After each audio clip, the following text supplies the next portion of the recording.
igikorwa bagira ngo barangure ari igikorwa cya twebwe twese. Tuzirikane mu mitima yacu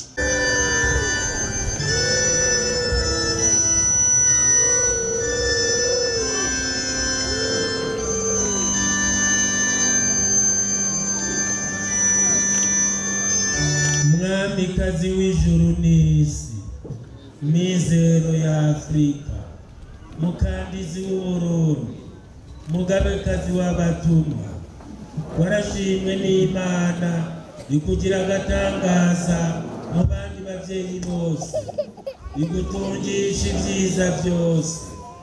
Warasamwa ata gicumuro, urakura ataceyi, ushika mu bigero ry'isayangana mu bweranda bwawe.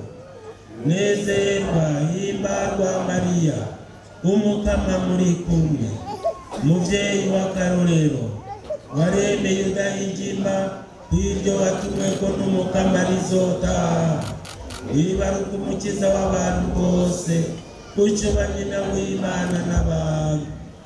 Ico gituma tukwituyeko, dukundire tukwihweze nka Yohani, tugutangarire nk'abigishwa ba mbere, tukwigane nk'abakristo mwabanye, tukugamburukire nka Yesu umwana wawe. Muvyeyi utananirwa, turagutuye mwe n'umwana wawe.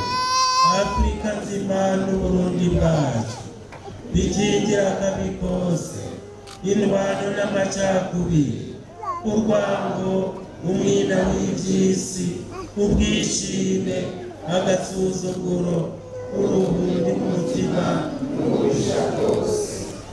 Muvyeyi w'inama nziza, tuvugire ku mwana wawe Amerika na mu Bugarire, muri Afrika no mu Burundi, turonka abasaserdoti n'abandi bihevyi benshi kandi beranda, ukumenyesha rwose ijambo ry'Imana, ukuremesha bemera, ukurera urwaruka, ukuziriza abacumuye, ugukundisha Yesu mukarisiya,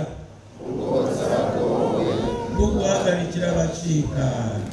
Mwiza utagira akanenge, dusabire twebwe bononyi, tuve ikuzimu tuje ibuntu, tugume hafi yanyu, tuze tujye twananaza mwe n'umwana wawe Yesu Kristo umukama wacu. Amen. dukomera amashyi menshi Imana, dutenguruke cyane.